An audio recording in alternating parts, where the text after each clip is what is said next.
Bapak, Ibu, dan saudara sekalian, firman Tuhan akan kita renungkan dari Kisah Para Rasul 9, ayat 34 dan 35, demikian. Kata Petrus kepadanya, Eneas, Yesus Kristus menyembuhkan engkau. Bangunlah dan bereskanlah tempat tidurmu. Seketika itu juga bangunlah orang itu. Penduduk Lida dan Saron melihat dia, lalu mereka berbalik kepada Tuhan. Saudara, selain Saulus, Lukas, penulis kitab Para Rasul, juga mencatat pelayanan Petrus. Kedua orang tersebut merupakan tokoh penting di dalam gereja abad pertama. Petrus diutus untuk memberitakan Injil di kalangan orang-orang Yahudi, sedangkan Saulus di kalangan orang-orang bukan Yahudi.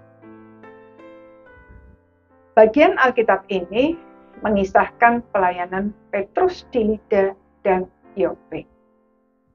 Selain memberitakan Injil, Petrus juga menyembuhkan orang sakit, bahkan membangkitkan orang mati. Di Lida, Eneas yang telah 8 tahun menderita kelumpuhan disembuhkan. Dan di Yope, Tabita atau Dorcas bahkan dibangkitkan dari kematian. Namun, semua itu bukan fokus dari pelayanan Petrus, melainkan tanda bahwa Tuhan Yesus yang mereka beritakan adalah Sang Mesias yang menjadi pengharapan orang Yahudi selama berabad-abad lamanya, sesuai dengan nubuat Perjanjian Lama. Dalam kitab Nabi Yesaya 35 ayat 5 dan 6 tertulis demikian. Pada waktu itu, mata orang-orang buta akan dicelikan dan telinga orang-orang tuli akan dibuka. Pada waktu itu, orang lumpuh akan melompat seperti rusa, dan mulut orang bisu akan bersorak-sorai. Sebab mata air memancar di padang gurun, dan sungai di padang belantara. Saudara, pada zaman itu, tanda-tanda yang berupa mukjizat kesembuhan sangat nyata, sebab memang masih sangat dibutuhkan oleh gereja yang baru saja didirikan itu. Namun mukjizat tidak boleh dijadikan fokus dan tujuan hidup kita.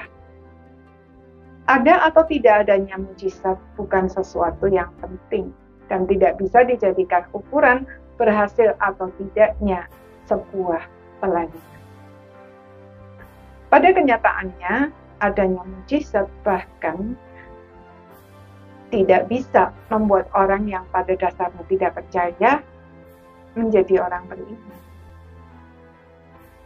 Menjadikan mukjizat sebagai fokus atau tujuan hidup kita sama dengan penyembahan berhala. Dan membuat orang bergereja bukan untuk mencari Tuhan, melainkan mencari mukjizat. Padahal iman sejati itu mencari pribadi Tuhan, bukan mencari mukjizatnya. Karena itu, agar tidak terjebak kepada iman yang palsu, mari kita renungkan dengan serius. Apa sebenarnya yang kita cari? Tuhan atau kesembuhan? Tuhan atau berkat-berkatnya? Tuhan atau mujizatnya? Jika semua itu tidak ada, apakah kita masih tetap setia kepada Tuhan? Mengharapkan mujizat memang tidak salah. Tetapi mari kita pastikan bahwa kita menyembah Tuhan dan bukan menyembah mujizatnya. Amin.